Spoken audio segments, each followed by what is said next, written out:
Kevin Chang. Well, he used to work for OHA, but he had to leave because he had another meeting to attend. Before I begin, I wanted to give, do we have our, I have some calendars that I want to give. I don't have enough for everybody, but I wanted to give to our kupunas first, and then our visiting Native people. Okay, Kume, can you help me? Okay, so can we get our hands for, show our hands for our kupuna, for the calendar? And then our visitors from the mainland and our native, especially Winona. Okay. And then our regulators, where are you? Who wants to claim to be regulators here? Come on. Come on, Stanton, stand up. Who else? Who else are regulators? Only Stanton. Only you. Okay. You don't get one because I think you had one already. You have one? Okay, okay. All right. Now this is the real test. Uncle Les, you got one? Yeah. Okay. You know why? This year at the state of OHA, we held it in December. It was upon my heart to, I've only been the chair of OHA for 2 years, starting my second year. But I had called Antipua Kanahele to help me with a theme. So for those of you that have the calendars, you open it up and the theme she worked on is Ea Hawaii He Moku He Kanaka. So, okay, now that we got all the, can you give Uncle Herbert one back there? Herbert Ho. Okay, now the rest, you know, before we used to play marbles, rush take, when you're the winner all day, you get a big pocket and you just throw them in the air and you said, everybody help yourself. So just raise your hand, we do have extras. Okay? We calling it rough take. You guys heard that before, right? No? Okay, well, let me introduce that. When you share, you really don't have enough for everybody. You just throw them in the air and you tell them, fight over it yourselves. Isn't that what we're doing with the climate and environmental issues? Okay, we're rough taking the environment. And we're rough taking the future of our generations that will come after us. So I wanted to ask Ku'umi Aloha. Can you guys help me say the Hawaiian word? I too, like Myron, although I'm more Hawaiian than him, I was never immersed in the Olelo Hawaii. You too, come.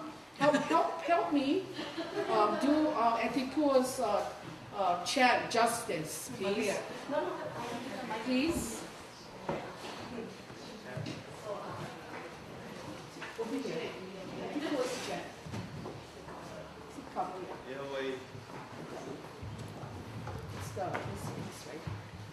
Kalawai yung chords. Kasama nyo. E Hawaii, he moku he kanaka. O Hawaii kūkari. E awa mo kako, imi ka nawawa. Hello, come on. E Hawaii he moku he kanaka. We're going to do them in unison because this is meant to, this is a serious part of my presentation. So I want us to take deep breaths because we're reflecting. And ask others to join who have to. Yeah, everybody help us. Makaka, kuilona.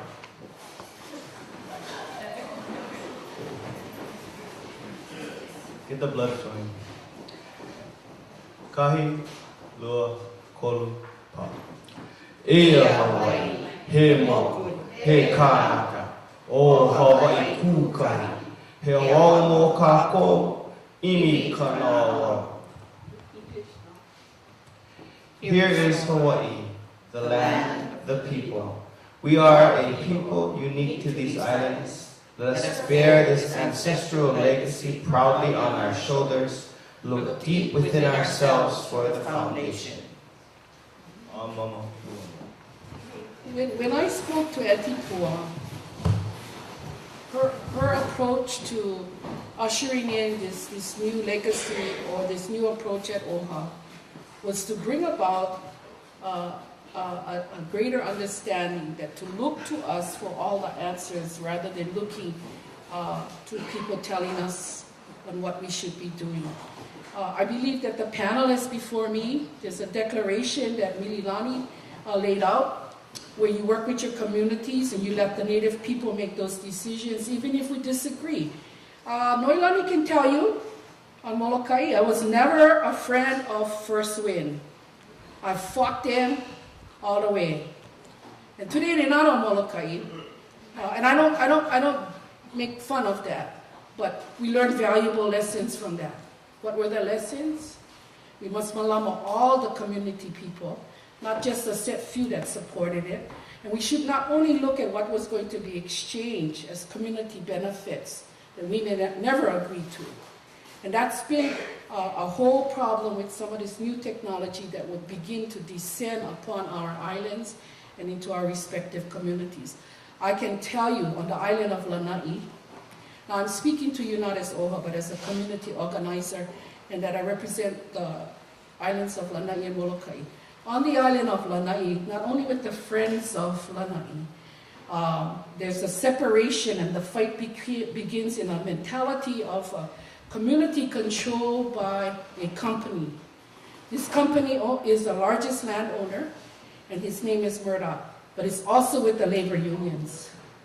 That the signs that the labor unions come in is going after generations of friendship, family ties, and the separation begins. You draw the line in the sand, and you on one side, and you walk with eggshells until this issue is resolved.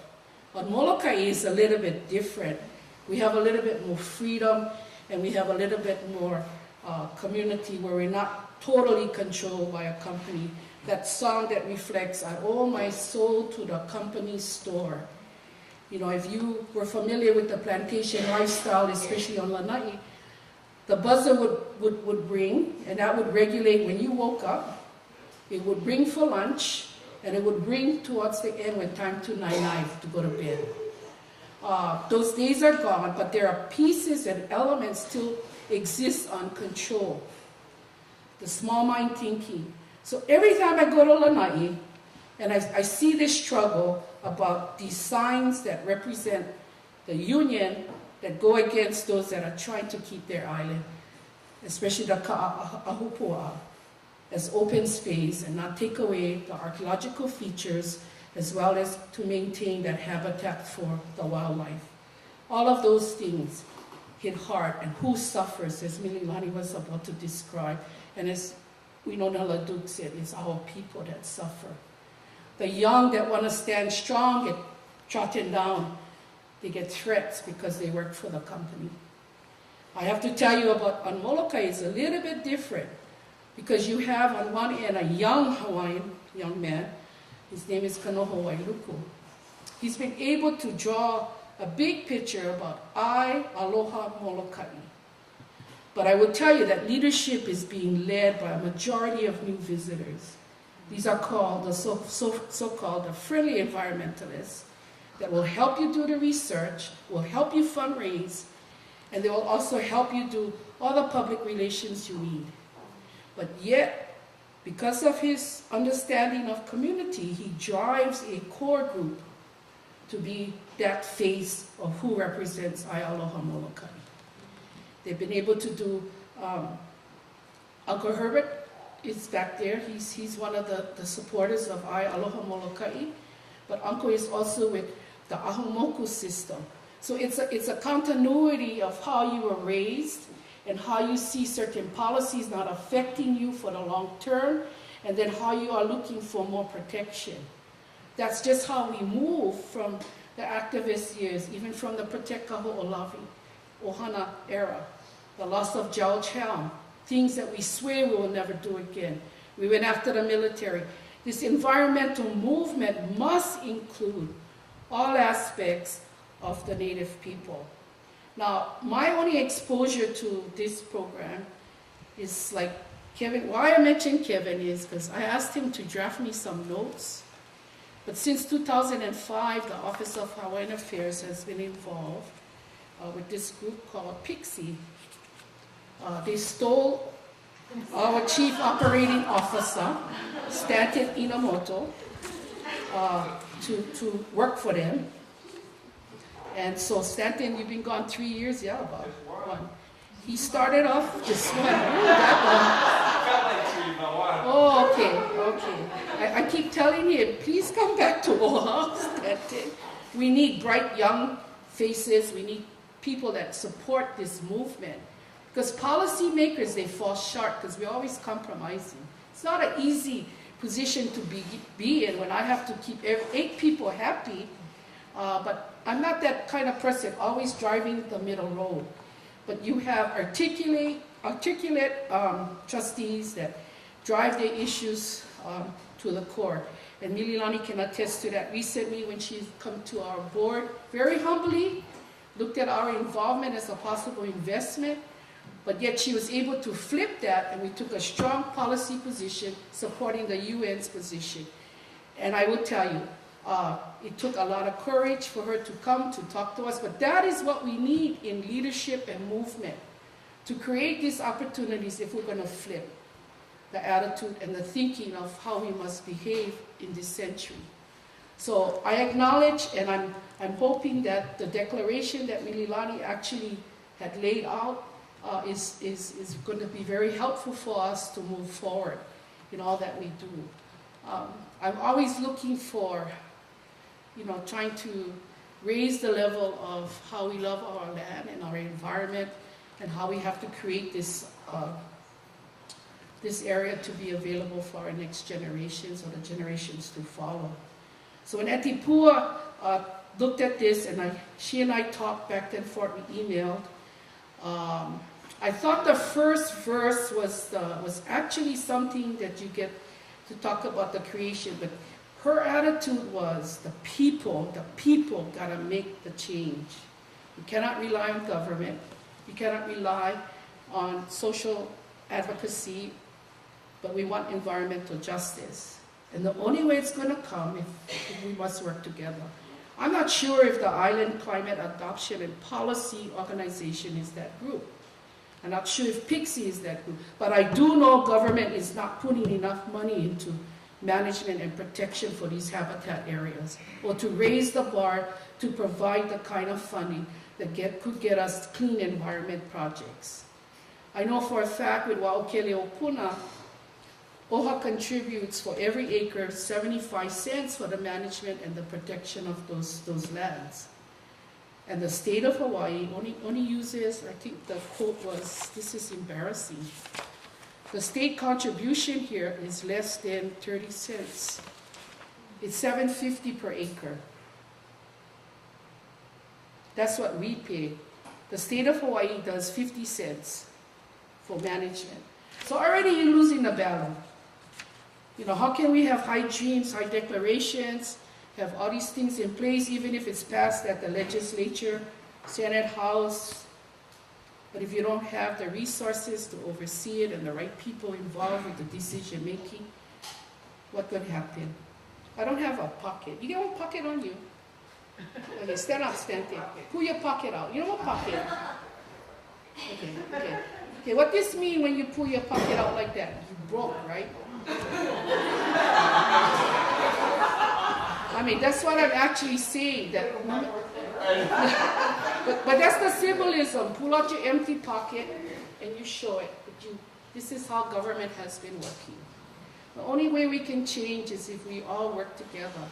I want to encourage Winona LaDuke and especially Mililani, don't give up on us. Don't give up on the legislators.